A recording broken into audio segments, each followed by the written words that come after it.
Hi guys! 8:40 PM na. Iwaw feng shui na. Brethren, family, and friends, sa pong pinagpalang gabi sa inyo la, ang inyo pong lingkod, Brother Norman Cruz, ang inyo pong feng shui, pachi, chimen, yijing, and date selection consultant. So, kumusta po kayo? Happy Chinese New Year to each and everyone po.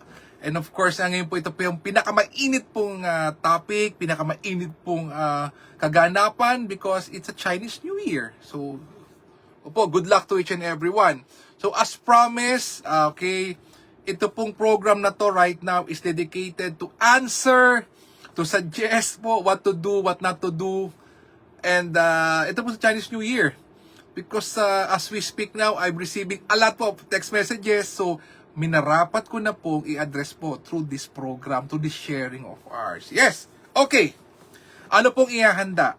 Okay, still you have time. Pwede pong maghanda po ng 12 oranges, 12 kiat-kiat. Okay. Sa isang bilao po yon or sa malaking plato. Then, pwede ka pong magkaroon ng salt, rice grains, red mongo, tubig. And then, coins po, 88 coins po. Any denomination po na pare-parehas. And then, ampaw. Nakapaligid po doon. Sa mga pagbibigyan nyo po, kung ilan po yung pagbibigyan nyo, you can do it. So, sa mga nakakalam po kung ano pong ginawa natin last January 1, December 31, going to January 1, New Year, pwede nyo po ulit gawin po yon for this Chinese New Year. Hi, Ma'am Susan, good evening po. Pwede po But of course, syempre, bagong set naman, hindi po yung dati. Opo, hindi yung dati. Okay, eto na po. So now, don't stress yourself kung may tikoy ka man o wala, manok, isda, pork, noodles, spaghetti, pansit, don't pressure yourself. Okay. Ito pong sasabihin ko susunod po, ito ang gagawin po natin later. So, later po, 1 a.m. Yung sabihin, ngayong pong gabi, magte-29 yan. 1 a.m. to 2:59 a.m. wag kang matutulog. So, pagdating ng 1 a.m., nag-aabang ka na sa labas ng bahay. May gamit kang kompas. Gamit na kompas. Okay. Phone compass, no problem po Okay. May gamit kang kompas. Ayan. May gamit kang kompas. Sisilipin mo ngayon sa kompas mo po Sisilipin. So looking, hahanapin mo po, looking out, yung direction po, tatlong direksyon. Number 1 direction. Labas ng bahay. Compass, waistline level. Hanapin mo yung southeast. Okay. Southeast. Southeast direction. Kung nasaan po yung southeast direction, ayan SE. Southeast. Look up.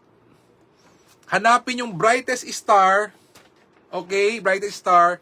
And pray, wish, manifest for happiness. Opo, happiness po, happiness, BFF. Opo, but ako po, if I were you, I'll pray everything. Hilingin nyo na lahat. Minsan lang po ito Kailangan may bright star. No bright star, no wish.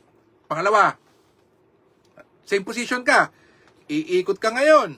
Hahanapin mo ngayon yung northeast. Northeast. Saan ka na? Northeast. Yan, nakalagay NE. Northeast. Look up. Pag look up mo ngayon. Okay, bright star ulit. Is for the star of nobility. Ito pong gagawin po natin. Ang technical term po nito is welcoming the God of wealth. But it's not really a God. It is an energy po that may support all your endeavors, your wants and wishes for this 2025. Okay, Northeast po, for nobility, for helpful people, person that would like to help, na gustong makuha yung tulong nila. Look up to Northeast.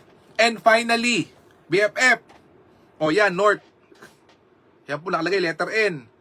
So, look, N, and then look up. May bright star. May bright star sa north. And then, you ask for wealth. So, ang north po is all about wealth. So, kung anong prayer mo sa southeast, sa northeast, sa north, kahit isa pwede po or gumawa ka na ng listahan ngayon, gat maaga pa, and then 1 a.m. later, 1:01 a.m. to 2:59, look for the bright star. Ngayon, bakit 2-hour window? It may so happen na pag 1 a.m., maulap. Again, di ba, usapan, no bright star, no stars, kailangan the brightest sa north, brightest po sa mga nasabi kong direksyon. Pag wala ka pong nakita, no wish. If you find 3 bright stars and you make wishes sa 3 bright star, you are blessed. Tumalong ka na. Enjoy 2025 because it will be a very fantastic and great and abundant year for you. Pag wala ka pong nakita, ayan na. Wow. Yun po. Or halimbawa po, hindi mo po nakita yung sa Northeast Star. Yung sabihin nun, in terms of helpful people, medyo double time ka. Pag hindi mo naman nakita sa North, because it represents wealth, it means that kailan i-10x mo yung pagiging masipag mo this 2025. O Kuyang Melvin, nasagot na kita, BFF, mga aya, mga kuyang, nasagot ko na yung question nyo sa aking mga inquiry. Sir John, Sir Oti, eto na po, ifo-forward ko po sa inyo itong ating video. So again, may time pa po if you want to maghanda po ng 12 different, 12 oranges or kiat-kiat or ponkan, up to you. But later at 1 a.m. to 2:59 a.m., welcoming the God of Wealth being done in Hong Kong, Malaysia, Singapore, Taiwan. Huwag mong imi-miss out to. Because minsan lang po to BFF. Mag-alarm lang ka mamaya ng alauna. Alam ko mapupuyat tayo. Ako po rin tomorrow may mga engagement ako. But I will do this. Tutulungan po natin. Again, let us not only pray for our own personal intention, but also sa intention po din ng ating mga BFF. Again, we'll never know if someone who's been watching this is in the yin side of life, experienced sad events recently, or now in a sad event. Pag-pray po natin, BFF. Let's do this po. Tayo po as a community po, pagtulungan po natin to, not for only our personal satisfaction, but also other people po. I think, eto pong taon na to, let's start thinking about others. Not only us, but our BFF. Again, BFF, let us continuously pray for each other. Let us pray for our leaders. Let us pray for world peace. Let us heal as one. Let us be a blessing to others. God bless us all. And with a grateful heart, marami pong salamat sa inyo lahat. God bless. Good night. Very worshipful. Kuyang Pre. Noriel. Magandang gabi. Kuyang Pre sa'yo. Very worshipful. Yes. And Happy Chinese New Year. Kong Hei Pat Choy.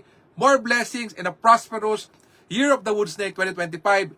God bless you all. Thank you. And may all your dreams come true this 2025. Bye-bye, BFF. See you 1 a.m. Tumingala sa langit. Look for the 3 directions. Bye-bye and good luck. Thank you.